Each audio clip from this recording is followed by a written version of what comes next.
Company के case में fixed assets की फीडिंग के लिए कंप्यू ऑफिस गेटवे पेज से कंप्यू बेल पर क्लिक कर कंपनी स्टेटस की पार्टी को ओपन करें। दिखाई गई विंडो में फाइनेंशियल स्टेटमेंट हेडिंग में property, plant and equipment and intangible assets button पर क्लिक करें। यहाँ दिखाई गई विंडो में assets type tangible assets, intangible assets, capital work in progress, intangible assets under development दी गई है। इसमें टेंजिबल असेट्स को सेलेक्ट करें। यहाँ असेट्स हेडिंग में असेट्स का नेम एंटर करें। ग्रुप हेडिंग में असेट्स का ग्रुप ड्रॉप डाउन लिस्ट से सेलेक्ट करें।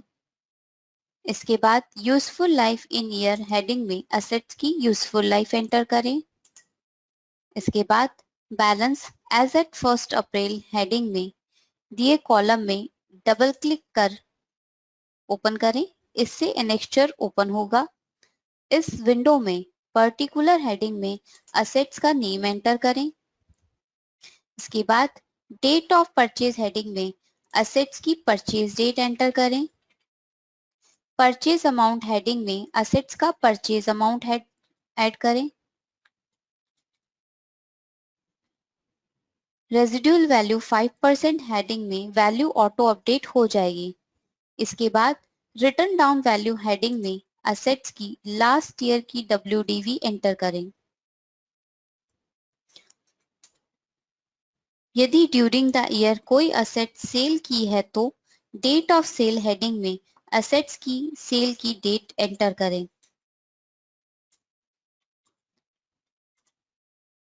इससे अमाउंट कॉलम में परचेज अमाउंट ऑटो कॉपी हो जाएगा।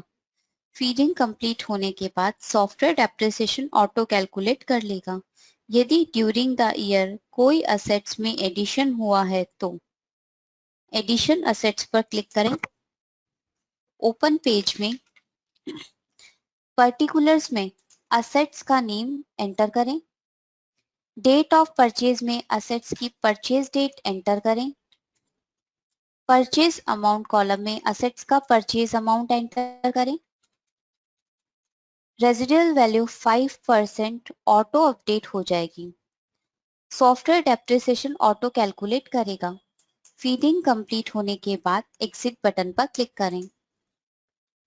टेंजिबल असेट्स की तरह ही बाकी के assets type intangible assets, capital work in progress, intangible assets under development की फीडिंग सेम इंटेंजिबल असेट्स की तरह ही है।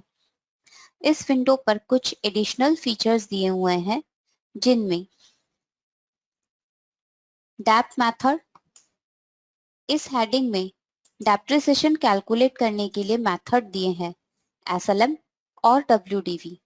जिस भी मेथड से डेप्रिसिएशन कैलकुलेट करना हो उस ऑप्शन को पहले दिए बॉक्स को सेलेक्ट कर लें। इससे मेथड एप्लीकेबल हो जाएगा। Next feature depreciation amount. इसमें ऑप्शन डेप राउंड ऑफ, इससे डेप्रिसिएशन की वैल्यू राउंड ऑफ कर सकते हैं। Next feature manual entry. यदि कंप्लीट एफए चार्ट में सॉफ्टवेयर कैलकुलेशन से फीडिंग नहीं करना है और वैल्यू को अपने अकॉर्डिंग फीड करने के लिए इस ऑप्शन को सेलेक्ट कर मैनुअली डेटा एंटर कर सकते हैं। Next feature import from previous year. Previous year के बैलेंस को करंट ईयर में इंपोर्ट करने के लिए इस ऑप्शन पर क्लिक करें। इससे डेटा करंट ईयर में इंपोर्ट हो जाएगा। Next feature shift column enable. Left side में प्रिंट ऑप्शन पर क्लिक करें।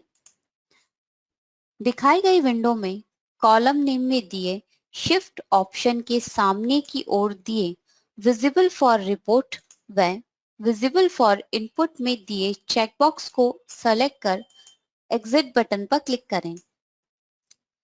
इससे शिफ्ट कॉलम इनेबल हो जाएगा।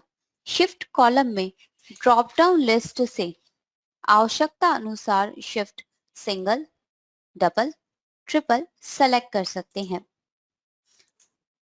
नेक्स्ट फीचर अदर एडजस्टमेंट या subsidy column enable. Left side में दिए प्रिंट ऑप्शन पर क्लिक करें।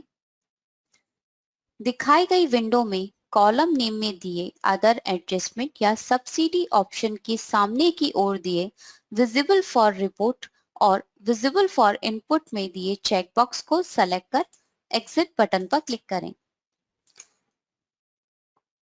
इससे other adjustment subsidy column enable हो जाएगा। इसकी फीडिंग के लिए बैलेंस एज एट 1 अप्रैल के कॉलम में डबल क्लिक करके एनेक्चर ओपन करें। यहाँ अदर एडजस्टमेंट सब्सिडी ब्लॉक में आवश्यकता अनुसार फीडिंग करें। धन्यवाद।